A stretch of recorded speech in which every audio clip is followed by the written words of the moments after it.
داش میبخشید. شما ببخشید، من بابا چی شده؟ هیچی عمو جون، بابا یادش رفت بقیه پولشو بگیره.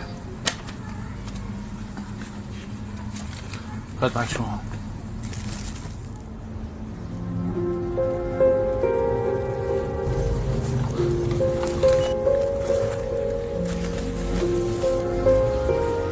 داداش این همون برنجی که سفارش داده بودی.